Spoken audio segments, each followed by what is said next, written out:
Hi, I'm Ken Schwaber. I'm one of the founders of the Scrum process, and I'm in Brazil working with Microsoft, some of its customers, to help spread agility through Brazil and to help customers and companies down here become more agile. Okay, Ken, so this year we celebrate 10 years of the Agile Manifesto. How important is the Agile Manifesto in transforming the way that software development industry works, and how companies began to develop using these processes or principles? The Agile Manifesto was an event that we could have never predicted would have the impact it had. It was a number of us who have been developing software in new ways, much more edge, with more what we now call agility, with more professionalism, with more confidence than Waterfall allowed.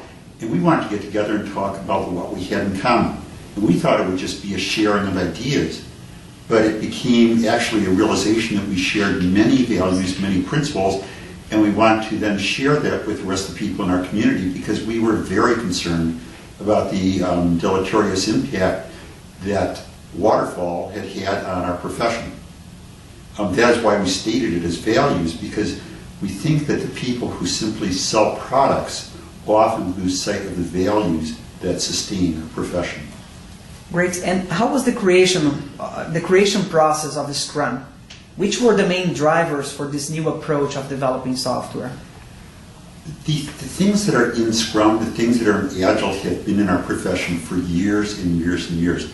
I think Jim Copeland said when he saw Scrum, there's nothing in there you won't like because it's what we all do when we're under pressure.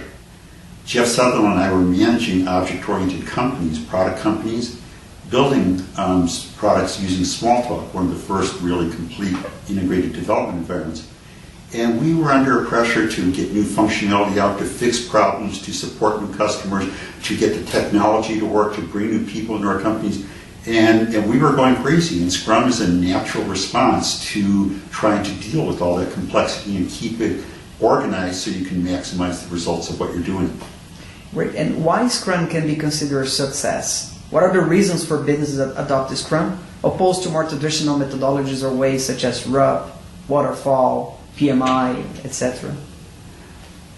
Wow, it's like not very tough competition. The success record of Waterfall, the cost of Waterfall, the cost of RUP is significant. Matter of fact, it's astonishing. The training and then the overall success rate is well below 50%. So when we have something that doesn't cost anything, is value and principle based, is simple to absorb, simple to use, simple to learn, and enables creativity and productivity and has a success rate on projects near 100%, it's a no-brainer.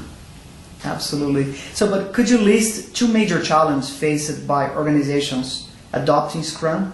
And of course, after they are successful, what would be the two main benefits you see organizations getting from its adoption? Organizations are used to acquiring new approaches. They're used to buying RUP, they're used to buying tools, and they spend a lot of money, and then they think that once they've acquired it, things will be better. Scrum is simply a tool with which you get to be better. So one of the challenges facing organizations is they bring in Scrum and they are not better. They can use Scrum to become better, to get information and visibility into all the issues they have, so they can progressively become an agile, successful company. However, in no way will Scrum do it for them. The cost for this agility is sweat equity from the management and from the developers. The other issue that companies face is we've had 20 years of software development following a manufacturing metaphor or model for developing software. And even though it's completely inappropriate, we've been working very hard to learn it. To shift suddenly to something like Scrum, which is an empirical approach, is learning a completely different way of thinking about the work we do and the people we work with. That's pretty significant.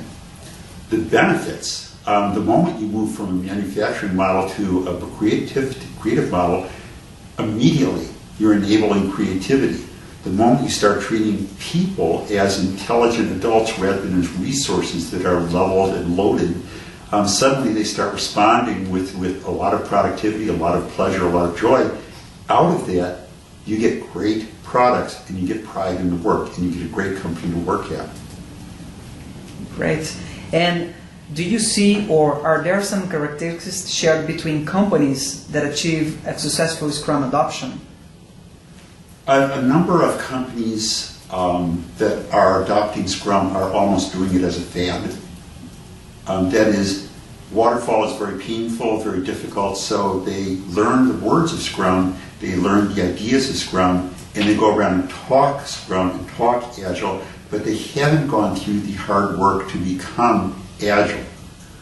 So those are very difficult issues for those companies to face. The companies that have had success with Scrum at the bottom of the organization, so they've got compelling evidence that this works in developing software team by team by team, and then management looks down and says, this is important.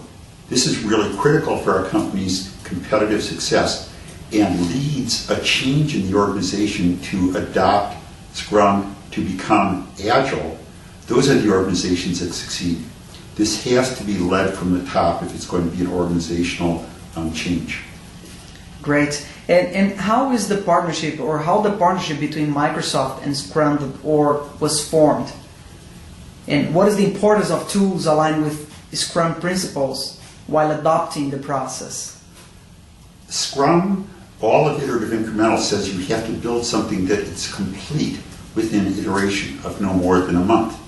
If you don't have good tooling, good automated tooling to do this, and you're working with a chisel and hammer, for instance, you're not going to be able to rapidly build software.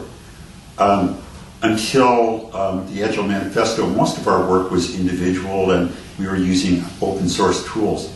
In 2004, David Weller and Microsoft invited a number of us in the Agile community to start working with Microsoft on building tooling into Visual Studio that would enable, such practices, such modern engineering practices, refactoring, test-driven development. Since then, it's been a tremendously successful partnership in all of the ideas and things that we're trying to do, suddenly having tooling to support it. Now, what has to be remembered throughout that is that Agile principle or value saying individuals and interactions over processes and tools. So one of the things we're very concerned about are a number of people that would adopt Agile, adopt Scrum, thinking that it's simply using the tool that gives them the agility. It's not. It's the thought process using the tool. Great. And companies that are looking into build knowledge around Scrum, is there any training and professional in Scrum? How does that work? Scrum.org has approved partners in Brazil?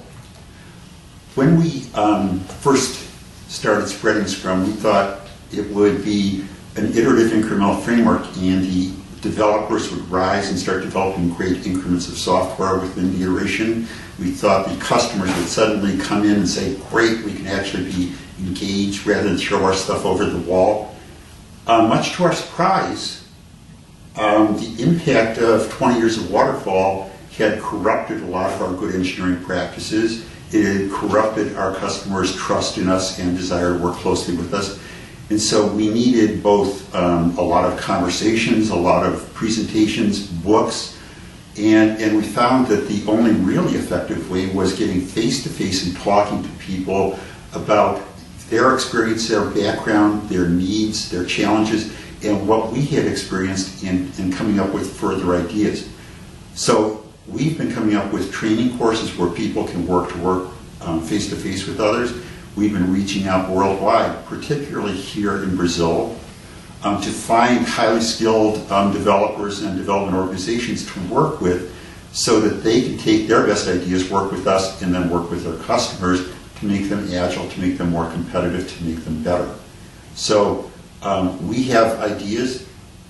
We are very few, so reaching out to Brazil is our way of reaching the companies and the customers in Brazil and including the others into our movement.